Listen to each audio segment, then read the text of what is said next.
Okay, we are reading Nate Saint on a Wing and a Prayer by Janet and Geoff Benge. We are on chapter 12, titled Gifts That Weren't Spewed Up.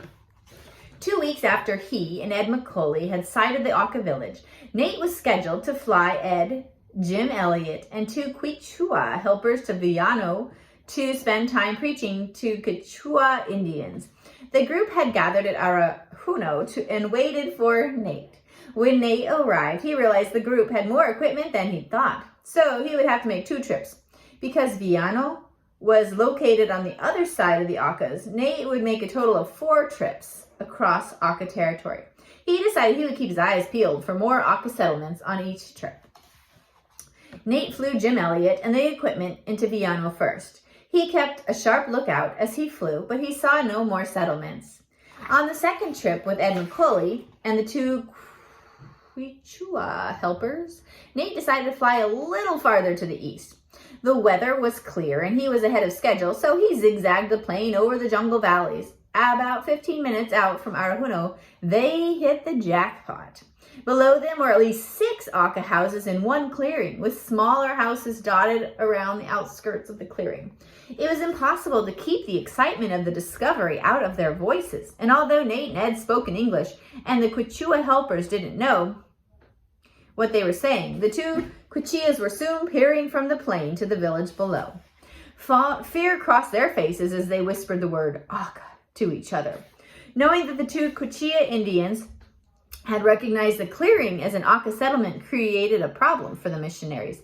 Anything could happen if the 2 helpers told their friends where the Auka settlement was located.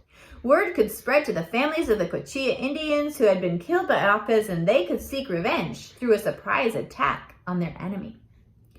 That would mean the Aukas would have to kill more Quichuas in return. Quichuas. The bloodbath could go on for years. Somehow, Ed and Nate had to convince the Quichua helpers to keep quiet about what they'd seen. As the plane taxied to a stop at the end of the Villano airstrip, Ed explained to the helpers the danger of telling their friends where the Auka village was located.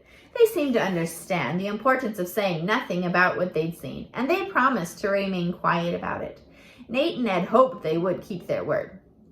Seeing the Auka village gave Nate a lot to think about as he flew back to Shalmera alone. The Aukas were caught in a circle of violence. They killed before they listened. How could missionaries reach people who were so violent they murdered all outsiders they came in contact with? How could they get the attention of such people, more importantly, win their trust long enough to prove they had come in peace? Nate had no answers, and he had no idea at the time that the eventual answer would involve laying down his own life to help build that bridge of trust. On October 2nd, 1955, 2 days after Nate had dropped them off, Johnny Keenan flew back to Villano to pick up Ed McCauley and Jim Elliott and take them to Arahuno. But by the time the plane reached Arahuno, the weather had turned ugly. There was a fierce crosswind blowing that whipped the trees around Arahuno from side to side. Everyone aboard the plane could see it was too dangerous to attempt a landing. There was nothing for Johnny to do but fly Ed and Jim back to Shalmera with him and wait for better weather the next day.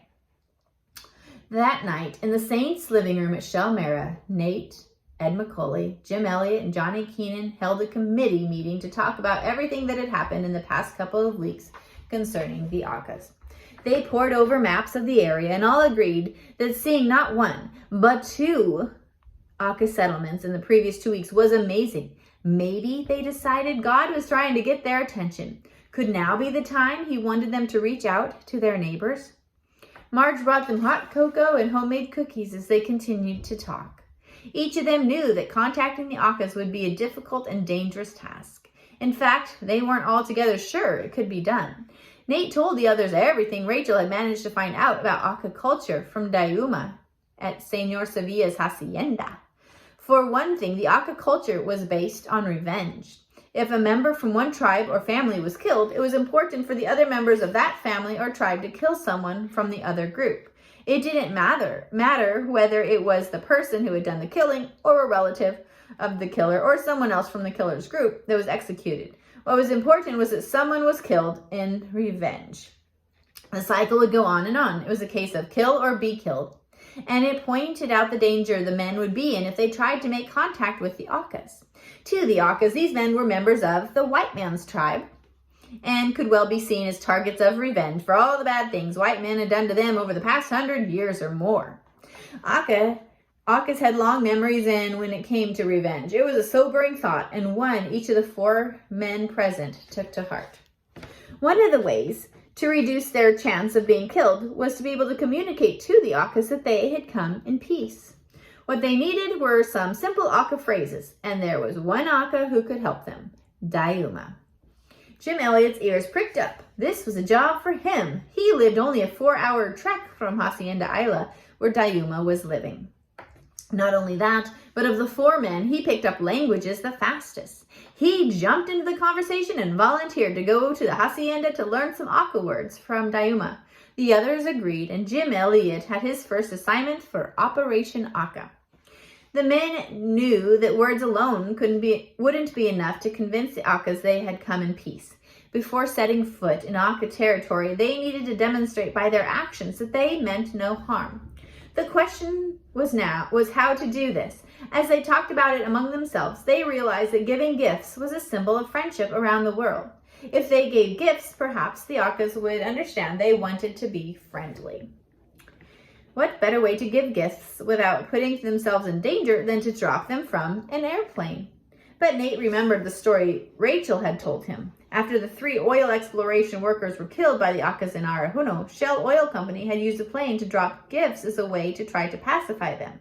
The only problem was that the plane had overflown Auka territory, and the Aukas had thrown spears at the plane. Of course, the plane was flying too high for any of the spears to actually hit it. But the Auka warriors believed they had hit and wounded it, and the gifts that were being dropped from it were being vomited from the wounded plane's stomach. Nate and the other men would want the Aukas to know that they had sent the gifts and that the gifts weren't being spewed out by some wounded flying monster. The bucket drop seemed to be the answer, but would the Aukas know to catch the bucket and lift the gifts out? There had to be a way to make the bucket slide off the line when it hit the ground. Nate's first Operation Auka assignment was to devise a way to get the bucket to detach from the line so it could be left behind with the gifts in it. It was agreed that Ed McCauley would assist Nate with the bucket drop and that Johnny Keenan would free up Nate as much as possible from his regular flying duties so he could work on the project. Johnny would also serve as backup pilot for the operation if Nate was unable to do the flying for any reason. It was after 2 a.m. when they finished talking about their plan and headed for bed. But even then, Nate had a hard time getting to sleep. He had 2 things on his mind. One was rigging the drop line so the bucket would drop off the end when it touched the ground. The other was Rachel. Learning the Auka language and making contact with the Aukas was what she was now devoting her life to. It troubled Nate to leave her out of their group and not tell her what they were planning. He tossed and turned, thinking about the situation. Finally, he decided that while Rachel may be disappointed about not being included in their plans, in the end, their making contact with the Aukas would help her to be able to live among them sooner rather than later. Besides, the men had all agreed that the fewer people who knew about their plans, the better. The plan was daring and dangerous, and they didn't want others worrying about them. Nate decided that first thing in the morning, he would explain it all in a letter to Rachel. He hoped he would be able to explain it to her in person after they'd made contact, but if something went wrong, he would leave the letter for Marge to give to Rachel. Finally, he fell asleep. Nate awoke the next morning thinking about broom handles. While Johnny flew Jim Elliot and Ed McCauley to Arahuno, Nate began working on a bucket release system that involved using a broom handle. By the time Johnny returned to Shelmera, Nate was ready for some trials. He had already taken the doors off the Piper cruiser, and with a light breeze blowing from the southeast, he gunned the plane down the airstrip and took off. Johnny sat in the co-pilot seat, holding a canvas bucket with rope and a broom handle attached to it. As they circled Shelmera, Nate explained to Johnny how the gadget should work. Johnny would drop the broom handle and the bucket over the side of the plane as they approached the target on the ground. The bucket was attached to the broom handle, and when the handle hit the ground at an angle, it would slide from the rope loops, releasing the bucket. Marge and Ruth Keenan waited by the airstrip for the first tryout of their release system. They watched as the broom handle and the bucket dangled nearer and nearer the ground. The bucket was 20 feet away, then 10. Then the angled broom handle rested gently on the ground, releasing the tension on the drop line. The handle then slipped from the rope loops around it, leaving the bucket sitting on the middle of the runway. Marge gave Johnny a thumbs-up sign as he began to reel the rope back into the plane. The bucket had landed without a hitch. They tried the procedure several more times that day, and each time it worked perfectly. It was only days later, on October 6th, that Nate had enough spare time to try a gift drop over Auka territory. But what gift should he drop? It had to be eye-catching and useful. The Aukas still lived in the Stone Age. They hadn't discovered how to make metal. Nate knew if they were like the Quichua Indians, they would want metal things. Metal pots were a good choice. They were strong and didn't break like the Aukas' clay pots did. Machetes were good too. A tree could be cut down 100 times faster with a machete than with a stone axe. Marge and Nate decided a small aluminum kettle with a lid should be the first gift. In it, they put a dozen brightly colored buttons. Of course, they knew the Aukas wouldn't use them to button up their clothes. They didn't wear any. But Marge thought they would make nice decorations. They also wrapped some salt and put it in the kettle. Nate knew from talking with Rachel that the Aukas did not know what salt was. He decided that if he gave them some salt and they worked out that it could be used to preserve meat, it would be useful to them. Last, Marge tied 15 lengths of colored ribbon to the handle of the kettle. She thought that ribbons fluttering from the kettle as it fell to the ground would make the kettle look like a gift. Nate kissed Marge goodbye and gave Kathy, Stevie, and Phil each a special hug before setting out. His first stop was Arahuno to pick up Ed McCauley. As before, Nate had removed the door from the right side of the Piper Cruiser to make it easier for Ed to lower the bucket to the ground. From Arahuno, they headed out over Auka territory. It took Nate only a few minutes to spot the settlement he and Ed had discovered from the air. Excitement built in the two men as Nate circled above it. Ed leaned over the plane, eager for a first glimpse of a real Auka. Spread beneath the plane was a large house made with poles and thatched with leaves. The rectangular house with rounded ends was surrounded by several tiny houses, barely big enough for a single person to stand in.